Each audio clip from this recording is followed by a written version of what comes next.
leveled up. I'm on a new level. Everything I touch turn to gold. I ain't out something special. This one for my haters. I'm a motivator. I make them niggas wanna do better. I want too much, I can never settle. Settle for less, nigga, I can never. If she did better, I probably would've kept her. But oh well, I found something better, and she gon' do me better. We on. Alright, man, for everybody that's watching, man, I caught up with 2Rawkutt. You probably know him from YouTube fighting. You probably know him from his music. Most recent, what's the name of it? Most recent? Oh, Demons Talk. Demons Talk. Y'all watch, make sure y'all go stream that, go check that out ASAP. Definitely, make sure y'all get that, man. And fight coming soon, man. Pro debut coming up in September, man. Make sure y'all stay tuned. Also, be Zab Judah celebrity boxing card October. The Virgin Islands. Make sure y'all stay tuned for that too. Somebody gonna get their ass tuned up. I was just for the ask you, man. You know what I'm saying? What you been up to? We ain't seen no fight videos from you lately or no new music. What's going on with you? I mean, as far as the boxing go, I can't really like do the backyard stuff too much. As far as me getting signed and stuff in boxing, I got my pro debut coming up, so you know that's not a good look. That's not a good look for anybody, especially when you get signed. Because if I'm doing backyard stuff, I can shamble. You know what I mean? Like what I got going on, just from them seeing me do more backyard boxing. Like you can't be focused on mainstream if you're doing backyard boxing. Yeah. So right now I'm basically just in the gym. I'm trying to hit a lot of world class gyms. I'm trying to get in camp right now. But as far as my music, I got an album, Treacherous. I'm supposed to be dropping that. I'm supposed to be dropped that. I've been a little delayed because I've been real focused on the boxing and shit. But I'm supposed to be dropping that. That's why I dropped the single. I got a few visuals I'm sitting on right now. Shout out my man Twan Dozer. Shout out Twan Dozer. If you're in the VA area, DMV area, fuck with him. He move around.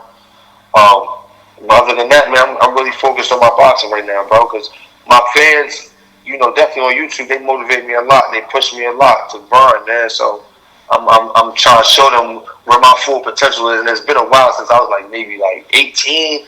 I ain't seen my full potential since then. So I'm trying to see where it's at. Like, yeah, definitely.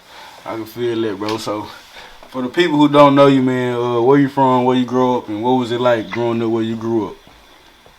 I'm originally from VA, but Jersey, Camden. That's where all my family from. They still live out there. But I grew up more so, I mean, back and forth from, you know what I mean, Jersey to down here to VA, South Side. I grew up in Forest Brook, you know what I mean? But fighting was, my pops showed me, because he used to box. My pops used to box and shit. He's from New York, he used to box.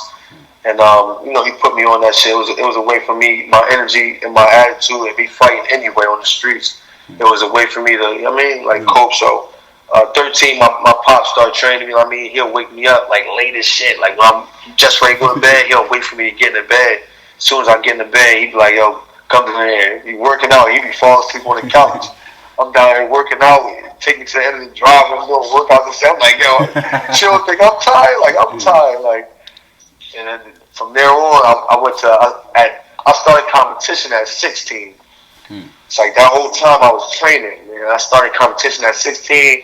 I went to 9D, shout out to 9D. They produced a lot of good fighters, especially Emmanuel Ali, Moshe Ali.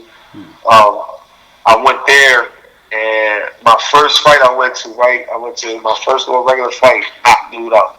And I'm like, yo, these joints, I already knew my hands was weak, man. I'm talking about everybody was loving it. Like, yo, you don't understand. You look good in there. Like, how many fights you got? I'm like, one, nigga. Like, I got one. I ran with it from there. I ran with it from right there. And I told coach, I said, yo, whatever I got to do, whatever world-class gyms I got to go to, whoever got to spar with a name to get me in a position to be able to, you know what I mean, go to straight Golden Gloves, regional and shit like that, I'm going to do it. So I've been in there, man, from Slick Nick to Keyshawn Davis, motherfucking Emmanuel Ali, Gary Russell Brothers, Jamone. It's a lot. Like, I've been in there with a lot of motherfucking great fighters. Jaleel Hatchett, you feel me? He just got signed to Mayweather. Shout out to Jaleel Hatchett. And I took off, bro. I went straight to the Golden Gloves and shit. And them was all knockouts. I'm a two-time Golden Glove, two-time regionals, all knockouts and shit, man. And one of them joints, and still shout out to Headbangers, but the second joint knocked out the dude from Headbangers, and that shit took me up like high. Like, man, you know, Headbangers got a record. Yeah. They got a record on them. And after that, it went crazy. Everything went wicked. I really started really focusing on my craft. I was digging deep, and you knew, like, if you was in VA and you didn't go to 9D, you won't get no work. You want a real fighter. If you didn't go to 9D, you was in VA, you won't get no work, bro. You wasn't. Yeah. We had about 6 gyms in there every week to spar us. Every week. And I was little. I was little, nigga. I walk around, I fight 65, nigga. I walk around 51. Man. Right there with the backyard thing, it was like my son was born. It was a lot going on, so like I kind of like said that I was going to give boxing up, you feel me? But I said I was going to give it to my son, just really be down on my son about it. But it's hard. Like, I watched a video with Tyson talking about leaving boxing and how it made him feel. Man, that shit really hit me. It hit home. Like, I sent him a whole big message about it. Like, if he read, he don't read. If he read, he do. But I sent him a message like, yo, like, I mean, relating. And I went and I said, let me try this out. And it just happened so quick. The backyard boxing, my man's new mouse, like, I was like, yo, my man's like, my boys know I bang with anybody. Yeah. And they like, my boy was like, yo, you know you're nice, but mouse too big. Like, you can't, I don't know if you can fuck him. I said, what? Yeah. Yo, in that 2 days, I said, what? And I went happened that night. I go to my pops' people's house, and they was like, yo, you box, woo. And he was like, yeah, my man doing backyard boxing. I said, hold on, who are your mans? He was like, mouse. I was like, that's crazy how that works. I said, yo, what the next time you doing it? He said, you doing this Saturday? I said, yo, tell him I'm in there. Yeah. Tell him I'm in there. So he set me up for that. And mind you, this when I was 200 pounds, bro. I walk around 65. I was 200 pounds, you know, doing my day-to-day smoking gas. I'm not in the gym. I'm not doing nothing. You see what I'm saying? Yeah. I went, and you see what Mouse said. Mouse said to the camera, all I said was, Mouse, I walked up, was like, what's up? Walked over. You don't know nothing. I mean, besides what Tate told him, man, that nigga said to the camera, I'm ready to get my ass whooped. Mouse go across the world and fight niggas, bro. Yeah. And he said that, but I'm like, yeah, man. Like, but shout out to Mouse, man. Y'all fuck with him, Mighty Mouse, you a foul. He definitely rose me up in my fan base a lot. But he ain't post that third round though, because with the backyard, I call myself a third round specialist. Like, the first 2 rounds, I just play with you, see what you got, make you feel like you're doing something. Third round, won't put it on you. Mouse didn't post that third round, but you made the caption what it was. So it's fine. I understand. It's his page. He never been beat until me. So that was so. Hey, bro. So tell me this, man. Who inspired you boxing growing up? My grandfather's a 4th degree black belt.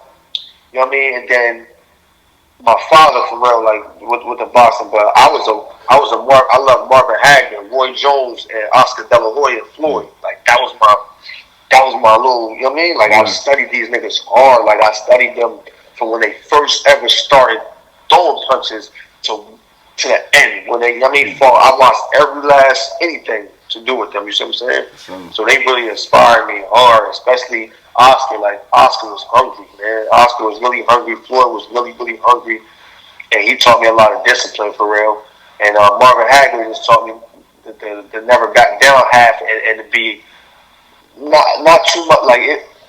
He made his own style. He gave me more of the process of thinking to make your own style for real. Like, Floyd, you know what I mean? He's just real technical stuff like that. That's where I get a lot of my slips and being exact from. But Marvin Hagler gave me that. You know, you got that Superman punch. If you watch the joint against me against Chop Suey, when I wipe my gloves off of my pants, I go to boop, hit him with the Superman joint, come back. Like, come on, bro. Yeah. So I got that from rest in peace to Marvin Hagler, man. But they them 4 guys really inspired me.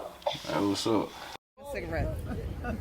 Chicken ass too. Mm-hmm. Stop rolling that head. See, put that tree down. Here, light it. I can't light it. Tap, move. Tap, move. Stop. Come on. And you need a light too. Huh? I said, and you need a light too. too. No, I lit her cigarette. Oh. Damn, you getting that lazy these days? It wouldn't light. I couldn't.